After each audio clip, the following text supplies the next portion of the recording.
A liturgia desse sábado nos traz, na primeira leitura,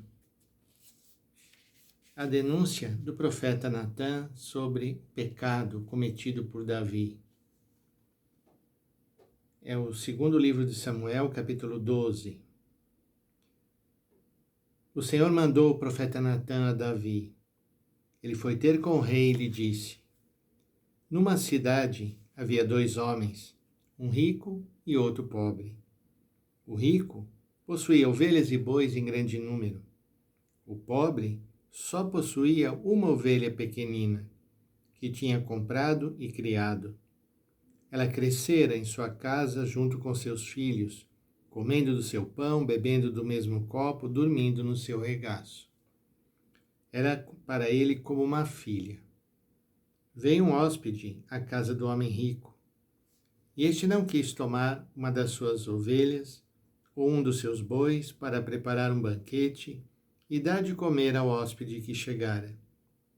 Mas foi, apoderou-se da ovelhinha do pobre e preparou-a para o visitante.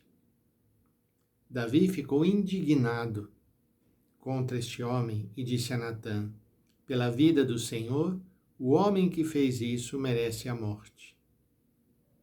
Natã disse a Davi: Este homem és tu. Natã desmascara o pecado de Davi. E ouvir essa leitura nos leva também a olhar para a nossa vida. Quantas vezes nós também, apesar de termos recebido de Deus tantos dons, sempre queremos aquele do outro. Davi desejou a mulher do próximo, ele que já tinha tantas mulheres.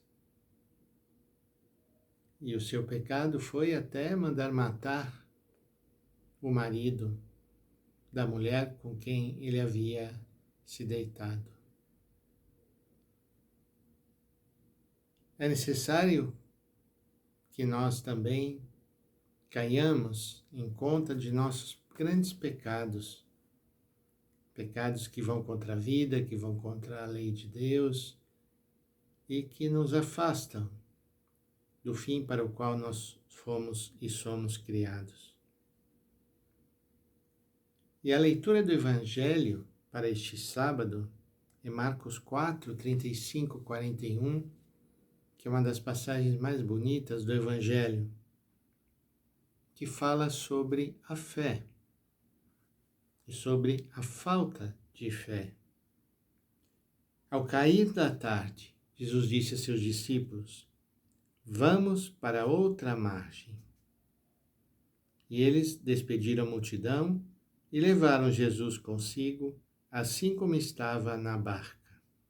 Havia ainda outras barcas com ele. Assim inicia o Evangelho. E aqui nós temos 2 detalhes muito importantes. O primeiro, que diz respeito a tempo, era o cair da tarde.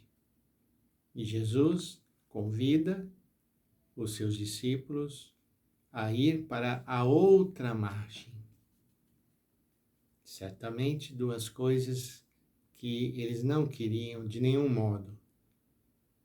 Porque a noite é o tempo da incerteza, dos perigos, principalmente aventurar-se no mar para outra margem. Sempre que nos evangelhos nós falamos da outra margem, quer apontar para a terra dos pagãos, ou seja, para uma terra desconhecida, hostil. E Jesus, mesmo sendo já o cair da tarde, ele quer levar os seus discípulos para lá. Pois bem, afinal, acabam indo. E o que acontece? Começou a soprar uma ventania muito forte.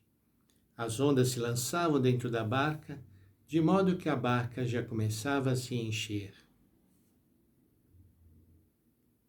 Essa ventania que sopra contra a barca, os padres da igreja viram ali a igreja em meio às provações deste mundo. E aí vem outro detalhe muito inusitado, que no meio dessa tempestade, dessa ventania, Jesus estava na parte de trás dormindo sobre um travesseiro. Como é possível alguém dormir em meio a uma tempestade? Mas o sono de Jesus, tranquilo, aponta exatamente o sentido de que nenhuma tempestade tem poder sobre a Igreja de Jesus. Os discípulos o acordaram e disseram: Mestre, estamos perecendo, tu não te importas? Que pergunta! Como o Senhor, o Salvador, não vai se importar se os seus estão perecendo? Então Jesus se levantou e ordenou ao vento e ao mar: silêncio, cala-te. O vento cessou, houve uma grande calmaria. Então Jesus perguntou aos discípulos: por que sois tão medrosos? Ainda não tendes fé? Veja aqui o tema da fé. Ainda não tendes fé? E eles sentiram um grande medo e diziam uns aos outros: quem é este a quem até o vento e o mar obedecem? Portanto, nós vemos nesse evangelho que o contrário da fé é o medo. E nós temos medo de tantas coisas, não é mesmo? Vamos então pedir ao Senhor o dom da fé, que não nos deixemos levar pelo medo. E que nós tenhamos fé no Senhor, que está conosco na barca, por mais forte que soprem os ventos. Ele está conosco e Ele tem poder para acalmar as tempestades da nossa vida. Peçamos ao Senhor, então, por aqueles e aquelas que se encontram hoje numa situação de conflito, de tempestade, de medo, onde a fé fraqueja, para que o Senhor venha e acalme esse vento. Em nome do Pai, do Filho e do Espírito Santo. Amém.